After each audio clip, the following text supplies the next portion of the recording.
Hello à tous, j'espère que vous allez bien et bienvenue dans ce nouvel épisode dans lequel on va parler de l'action Google qui est en train de baisser aujourd'hui en bourse. On est de l'ordre de moins 2%. Et vous voyez qu'on avait fait quand même des plus hauts il y a quelques semaines, au-delà des 400 dollars.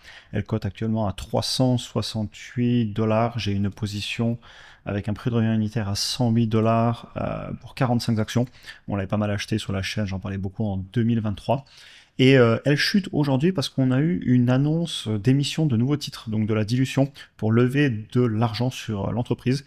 Est-ce que c'est un souci pour ma position? On va regarder la valorisation, les chiffres, le prix que je serais prêt à payer et refaire une conclusion sur l'entreprise. Et je vais parler aussi de cette émission de titres, sachant que Warren Buffett est en train de prendre 10 milliards, enfin Warren Buffett, l'entreprise Berkshire Hathaway, fondée par Warren Buffett, même si lui, il est plus en train de passer à la retraite. Pour information aussi, pour les membres de la communauté, je vous ai fait un post ce matin justement où on parlait de Google, je vous ai aussi parlé des calls, là je suis en train de prendre des primes sur Enphase notamment, on parlait de Visa, de Mastercard, de IMSS aussi, donc on a pas mal d'infos. Et pour ceux qui veulent nous rejoindre pour avoir accès à une communauté d'investisseurs sans engagement, si au bout d'un mois vous souhaitez repasser sur YouTube c'est possible, ben, n'hésitez pas à nous rejoindre. J'ai fait des posts au quotidien, ça fait bientôt un an que je poste tous les jours. Et on échange énormément ensemble et c'est son engagement. Donc ça permet d'avoir peu de friction pour découvrir tout ce qu'on fait. Et pour ceux qui veulent aussi de la formation, bah, n'hésitez pas, c'est disponible avec le plan annuel et j'ai encore eu un retour qui m'a fait super plaisir ce matin en message sur la formation. Donc merci à vous pour tous les retours sur la mise à jour de celle-ci. Et comme d'habitude, il s'agit d'un cadre de conseil en investissement. On attaque avec la vidéo. Alors, Google chute en bourse suite à l'annonce d'émission de nouveaux titres. Ici, vous avez le communiqué officiel que je vous ai mis ici, hein, qu'on peut télécharger. Globalement, ils ont annoncé des offres d'actions totalisant 80 milliards de dollars, donc émettre des nouvelles actions, montant global prévu, et c'est dans le cadre du plan de financement des investissements dans les infrastructures pour le calcul en intelligence artificielle, et cela pour répondre à la demande sans précédent des clients. Et on le sait qu'il y a une énorme demande. Amazon a déjà aussi précisé plusieurs fois qu'en fait, dès qu'ils mettaient les nouveaux serveurs, ils étaient branchés et vendus instantanément. Ils n'arrivent pas à répondre à toute la demande. Donc toutes ces entreprises investissent beaucoup là-dessus. Donc ils ont annoncé 80 milliards de dilution, dont 10 milliards pris par Berkshire Hathaway. Sur le papier, je trouve ça intelligent. Et en plus, alors que ce soit via de la dilution et ou de la dette, lever de l'argent pour investir quand on a de la demande, en soi, bah, allons répondre à la demande, augmentant le chiffre d'affaires. Et c'est pas quelque chose qui me choque. Je suis sur cette entreprise pour qu'elle investisse. D'ailleurs, on va reparler parce qu'elle a beaucoup racheté les actions à un moment, quand la valo était basse. Qu'est-ce que ça a été intelligent de la direction du management. Et là, c'est moins le moment parce que je trouve l'entreprise chère aussi. Et c'est ce que je vous dis ici, ils avaient racheté pour 60 milliards par an environ en 2023 et 2024. Quand la valorisation était détruite, ça c'est la photo que je vous mets. Regardez, ici vous avez le prix par rapport au chiffre d'affaires. Donc j'ai pas mal acheté début 2023 vers ici. Et vous voyez qu'à ce moment-là, on avait accéléré le rachat d'actions. Ça a racheté massivement jusqu'à plus de 60 milliards par an en 12 mois glissants, trimestre après trimestre. Et regardez, là, le prix par rapport au chiffre d'affaires a explosé, donc la valorisation a explosé. Et depuis qu'elle est montée fortement, bah, le management a ralenti le rachat d'actions et est en train d'investir. Mais qu'est-ce que c'est bien géré, mais qu'est-ce que ça fait plaisir d'avoir cette entreprise en portefeuille. Il y a tellement d'histoires d'entreprises qui vous rachètent des actions alors qu'elles vont mal, que c'est juste pour faire monter le bénéfice par action, parce que souvent la direction, bah, ils ont des plans de compensation liés justement à l'IPS, au BPA, au bénéfice par action. Et là, ça fait plaisir parce qu'on n'est pas en train de racheter à n'importe quel prix, et au moment où la valorisation est chère, bah, on arrête de racheter, on vient même rediluer. Si je vous montre le graphique, c'est flagrant, je vais vous le montrer. Alors je vais chercher le rachat d'actions, vous allez voir. Ici, regardez, il rachetait massivement des actions, 60 milliards en 12 mois glissants, et si vous le mettez en annuel, allez, 61 milliards, et l'année d'après 62 milliards, au moment où la valo était basse, en tout cas d'après mon analyse, et maintenant qu'elle est beaucoup plus chère et que je veux plus l'acheter parce qu'elle est trop chère, on va rediluer.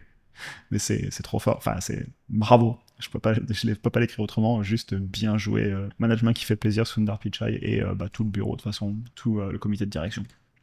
Maintenant, si je continue un petit peu sur l'entreprise en elle-même, on m'avait annoncé à l'époque qu'il se ferait tuer par ChatGPT. Les recherches Google qui devaient plus rapporter, qui devaient se faire tuer par ChatGPT, comme je l'ai dit, ben, regardez l'augmentation entre 2025 et 2026, on doit être sur du 20 et quelques pourcents. Là, je vous le fais de tête de 50 milliards à 60 milliards, vous le ferez à la calculette, mais oui, ça fait du plus de 20% en un an. Le cloud, on est passé de 12 milliards à 20 milliards en un an, des grosses accélérations sur tous les secteurs du business. Et là, on peut aller directement dans les documents officiels, vous allez voir même l'état financier de l'entreprise. Cash et cash équivalent 126 milliards en stock. La dette long terme 77 milliards, elle monte. Maintenant, ils vont se mettre à diluer pour lever encore du cash. À noter quand même que c'est une entreprise qui a un free cash flow qui est en train de baisser fortement. Le cash chiffre des opérations est impressionnant. 45 milliards sur un trimestre. Donc ça va faire quoi? À la fin de l'année, on va être à 200 milliards à ce rythme-là. Par contre, CAPEX sur le premier trimestre, 35 milliards. Et vous avez des stock-based compensation, donc des SBC, des compensations en action pour les employés de la direction de l'ordre de 6 milliards. Donc le free cash flow est en train de s'écrouler, mais c'est ok. Historiquement, cette entreprise, moi je fais des projections sur les bénéfices, et même un jour je pourrais projeter sur les operating cash flow. C'est pas quelque chose qui me dérangerait. Bref, on va faire une analyse complète ici, c'est pas l'objectif. Je voulais surtout vous reparler de cette annonce. Et pareil, regardez ici, je vous ai mis une image. Par exemple, j'ai juste écrit dans Google announces 80B ATM, donc j'ai mis 80B ATM. Ce que je voulais dire ici, c'est qu'ils ont annoncé une émission de titre at the money de 80 milliards, et Google, qu'est-ce qu'ils ont fait? Avant de me mettre un article de journaux, il m'a mis une réponse en IA, ce que je cherchais. Donc voilà, Google, on avait parlé dans d'autres vidéos YouTube du dilemme de l'innovateur. Ils s'y attaquent, ils intègrent l'IA même dans leur moteur de recherche et sur leur téléphone, Android avec Gemini, avec Nano Banana pour tout ce qui est photo, etc. Très très fort. J'aime beaucoup ce business, je suis content de l'avoir en portefeuille.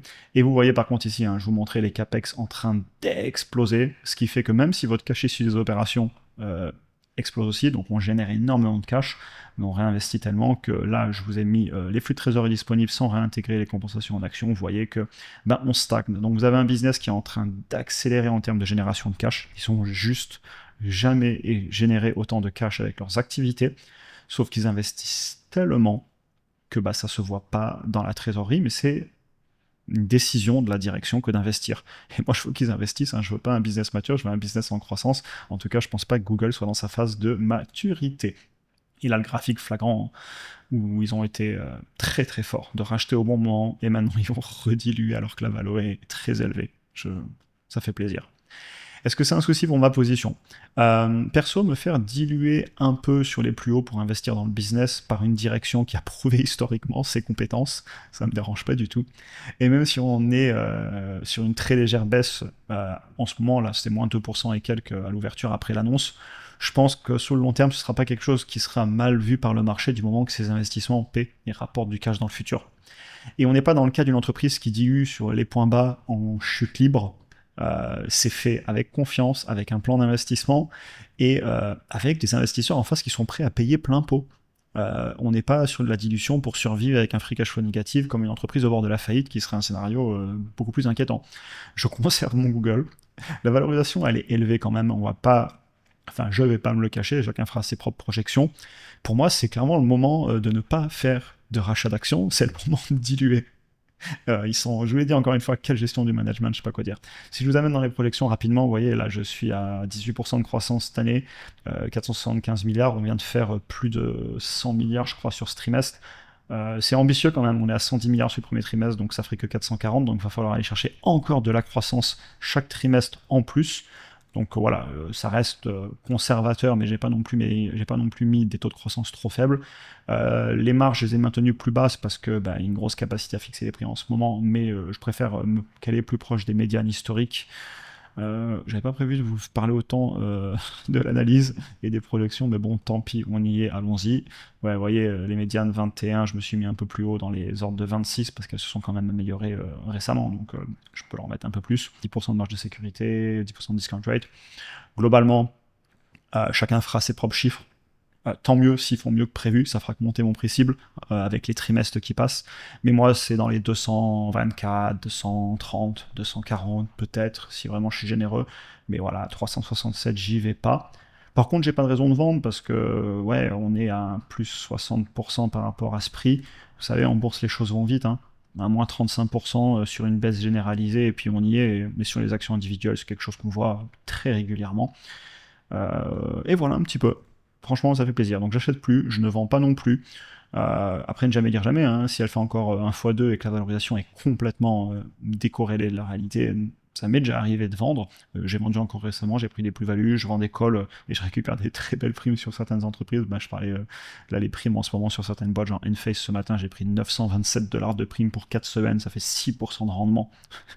J'en parlais dans un post dans le school ce matin. Et là, j'ai pris là 927 $ de prime pour vendre des calls sur Enphase.